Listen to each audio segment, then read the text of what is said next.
Je présente Justine Benoît, qui travaille en fait à la campagne de financement. Et merci pour vos demandes d'invitation. C'est Mme Déline Pétron.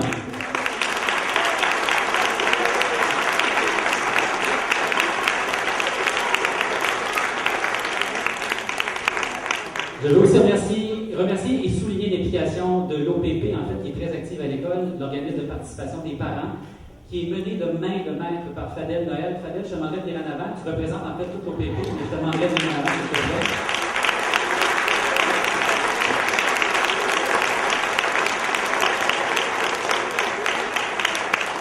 Les membres du conseil d'établissement de l'École Saint-Jacques qui ont toujours eu à cœur le bien-être des enfants et qui ont toujours supporté le projet de la réflexion de la cour d'école par l'entremise de Mme Annie Baudin, que j'inviterai en avant. Donc, je les remercie profondément. Merci au conseil d'établissement.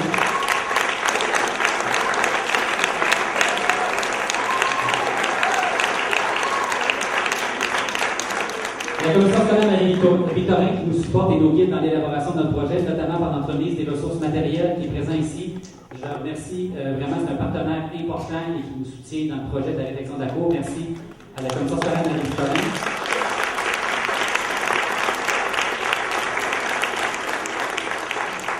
Il y a la ville de Longueuil aussi qui nous supporte par l'entremise de la fondation de la mairesse. Donc, je tiens à la remercier ou à remercier ses représentants qui sont ici. La Caisse des Jardins Saint-Pierre-Apôtre, et je veux finalement remercier le personnel de l'école Sainte-Claire. Vous savez, c'est un coup de cœur quand je suis arrivé ici. Le personnel ici travaille d'arrache-pied et avec un sourire à chaque matin.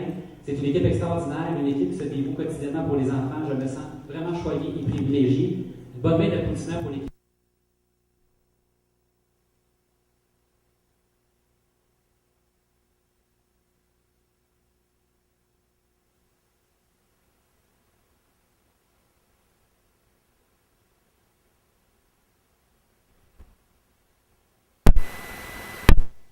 Je vous remercie, M. Drainville, d'être là. C'est très apprécié. Et merci beaucoup.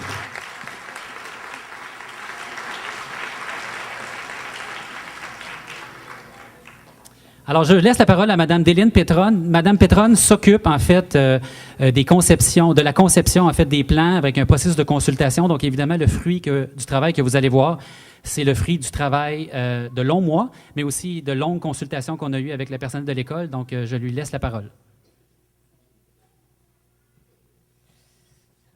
Merci beaucoup.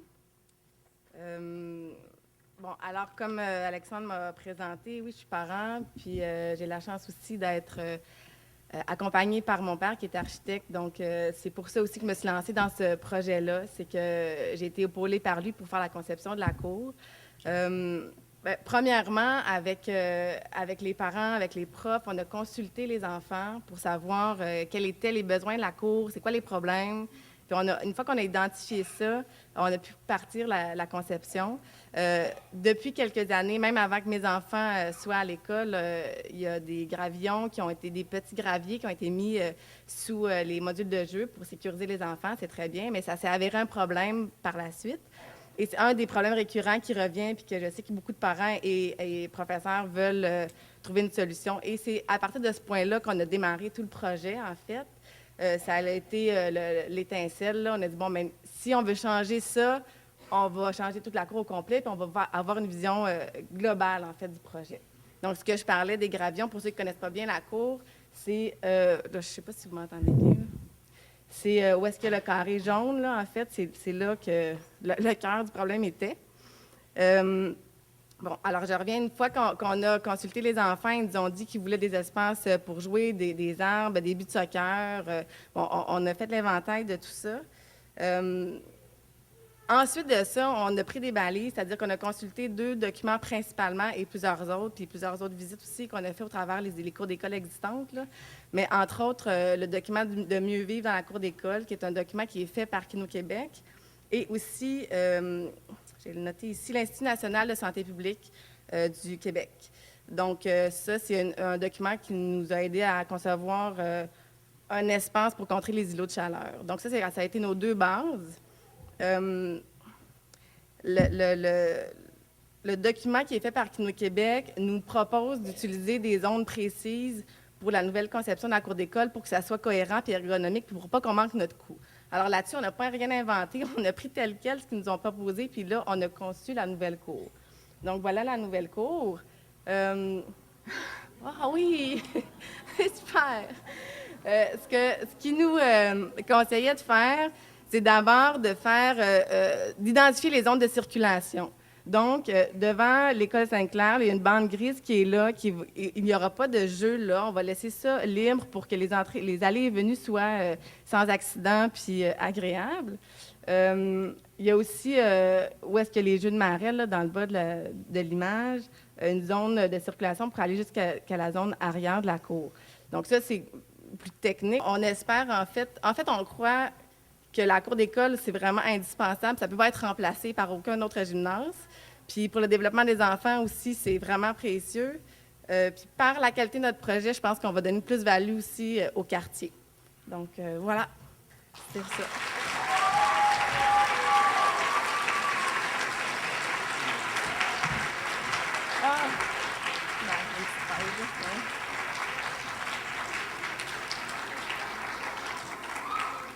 Bien, ce dessin-là, c'est par pur plaisir que j'ai mis 6 heures de mon temps à vous faire une petite perspective pour avoir un peu le sentiment d'être dans la cour, faire une projection. Là. On le sait que les arbres, quand on va les planter, ils ne seront pas gros comme ça, mais ça va venir, puis c'est une question de temps, puis je pense qu'on va pouvoir être heureux là-dedans, là, c'est sûr. Voilà.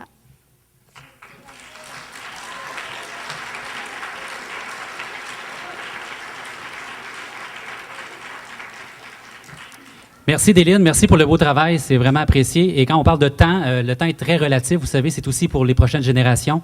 Tous ceux qui vont passer à Sainte-Claire dans les prochaines années, dans les prochaines dizaines d'années, vont pouvoir bénéficier d'une belle cour comme ça, puis je pense que c'est vraiment apprécié. Le temps file, j'inviterai Mme Bastien, que j'ai eu le grand honneur de rencontrer il y a de ça 2 ans, je pense déjà, le temps file. Une personne très dynamique qui a été ici au conseil d'établissement, qui s'implique encore et qui a sa maison juste à côté de la cour d'école.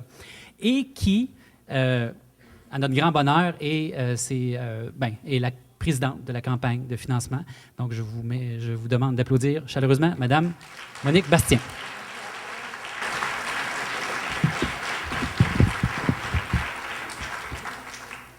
Merci à tous.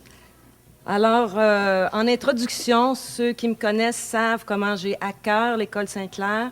J'ai fait mes premiers pas en militant pour qu'on la garde ouverte, pour qu'elle demeure au cœur de notre quartier. Alors, je peux vous dire que c'est avec une très, très grande fierté que j'ai accepté la présidence de la campagne de financement afin qu'on puisse réaliser ce projet unique, innovant, rassembleur. Écoutez, je ne peux pas être plus fière d'avoir des citoyens aussi allumés que vous l'êtes. Alors, je vous invite à participer à toutes les activités qu'il y aura au cours de la prochaine année. Si vous voulez que notre rêve devienne réalité, il vous appartient de faire le maximum. Mais on n'a pas chômé quand même. Je dois remercier Justine Benoît qui m'a tordu le bras pour que j'accepte cette super présidence. Elle Croix, je vous remercie infiniment. L'apport que vous mettez dans notre projet est inestimable, qu'elle le fait pour les enfants. Qui plus est, la ville ayant prise un virage de développement durable, cette cour d'école sera une première et un exemple pour tout le Québec. Il y a aussi M. Diouf qui va venir vous dire un mot que je dois remercier parce que c'est un porte-parole tout à fait exceptionnel. Les constructions DJL, le fonds métro éco-école, merci Mme Drouin. L'école Active Kino Québec, Point de Mire et l'Optimum, qui est l'organisme de participation des parents.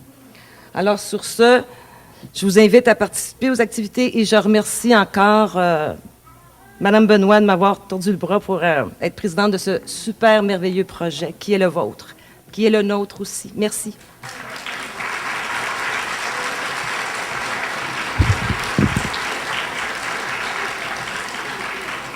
Merci, Mme Bastien. C'est très apprécié. Je suis très fier de travailler avec vous. Mme Bastien a omis ou oublié de parler du montant. C'est la partie qui m'excite le plus parce que on a travaillé, vous savez, c'est une blague, mais on a travaillé un été en fait, pour ramasser cette somme-là. Imaginez ce qu'on va faire dans les 3 prochaines années. Donc, on est rendu à 187 000 donc d'amasser pour le projet de la réfection de la cour. Donc, c'est un très gros montant. Donc, on est très fiers.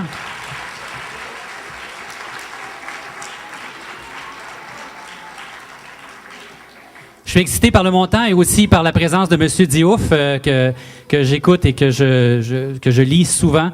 Donc, je suis content qu'il soit là. M. Diouf nous offre aussi un spectacle bénéfice. On va vous en parler un petit peu plus tard, mais je le remercie profondément de sa contribution.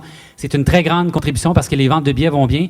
J'espère que vous allez acheter des billets et que vous allez être des nôtres le 13 novembre. On va vous en parler un petit peu plus tard. Monsieur Diouf, je vous laisse la parole. Monsieur Diouf qui va vous parler de l'école publique. Vous savez, l'école publique, c'est très important. On n'en parle pas assez. Monsieur Diouf va vous en parler à sa manière et je conclurai après. Monsieur Diouf, à vous.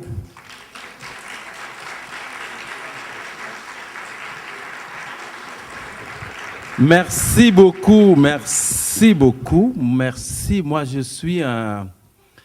Je dis souvent, il y a quelques années, on a organisé quelque chose qui ressemble à ça, pour retaper la cour d'école de Montlouis en Gaspésie, ma blonde et moi, et bien des gens. Et ça a été retapé, c'était merveilleux. On le voit dans l'indice de bonheur des enfants aussi.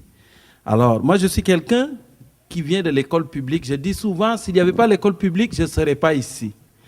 Je ne serais pas ici parce que moi, je suis né au Sénégal, à une époque où le président, c'était Léopold Sédar Senghor, qui est un amoureux de la langue française. Et Senghor, on n'avait rien, mais il avait investi dans l'éducation. C'est-à-dire que les gens, même des fils de paysans analphabètes comme moi, pouvaient aller dans leur village à l'école et faire des études et se donner la chance de réussir dans la vie. Alors moi, je suis un produit 100% de l'école publique, du primaire jusqu'à l'université. Et donc, ça, c'est une des raisons pour laquelle ce genre de projet me passionne. La deuxième raison, c'est que j'habite à Longueuil aussi. Je dis souvent, j'ai une maison dans le vieux Longueuil. En fait, j'ai une vieille maison dans Longueuil, c'est pas pareil. Mais je l'ai retapé quand même. Et mon fils et moi, on vient tous les dimanches, depuis bien longtemps, jouer dans cette cour d'école. Et je l'ai toujours trouvé drabe, vraiment asphalté, juste de l'asphalte à perte de vue. Et quand l'idée de retaper cette cour est arrivée avec Justine Benoît, est venue chez nous à la maison, j'ai dit, on embarque là-dedans tout de suite. On embarque là-dedans parce que j'ai déjà été porte-parole pour la commission scolaire de Montréal il y a quelques années avec Francis Reddy. Et j'ai fait le tour quand même des écoles de Montréal.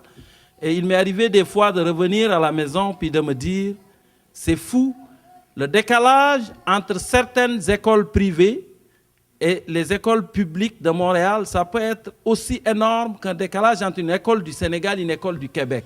Dans certaines écoles publiques, je parle des infrastructures, on a l'impression d'être dans un pays du tiers-monde. Puis c'est la vérité. Je suis allé à l'école La Voix une fois. Dans la même semaine, je suis allé à l'école, au collège de la Chine, au collège Regina Assumpta, et je suis allé à l'école La Voix et j'ai fait, mais non, ça ne se peut pas. Parce que je pense qu'un gouvernement responsable, l'éducation à chance égale devrait être sa priorité. Et là, Bernard Drainville est là, j'ai voté pour vous, Bernard. Alors, je pense qu'il faut faire le message. Je pense que vous venez juste de commencer, c'est sûr, ça brasse beaucoup. Mais j'ai l'impression que l'éducation, ça devrait être la priorité des priorités. Pas juste ce qui se passe à l'intérieur des classes, mais les infrastructures dans lesquelles les élèves évoluent aussi. Parce que pour moi, l'école, ça devrait être un endroit un lieu de villégiature pour les enfants. Et plus l'école est dans un milieu défavorisé, plus ça devrait être une école extraordinaire pour que les enfants partent de la maison en disant « Mon Dieu, on est content, on s'en va à l'école ». Puis ça, je pense que ça devrait être une priorité. J'ai confiance, en tout cas.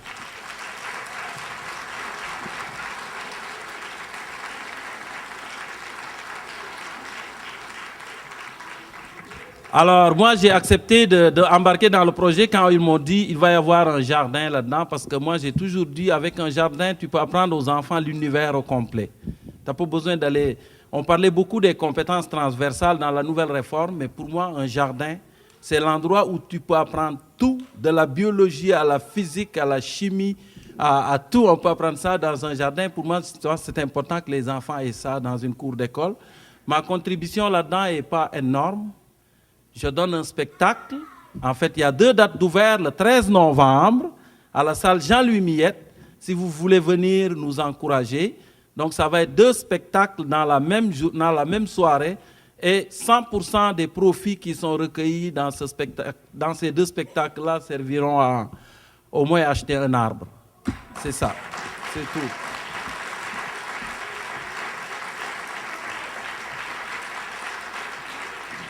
Est-ce que vous aimez votre école, les enfants? Vous l'aimez beaucoup?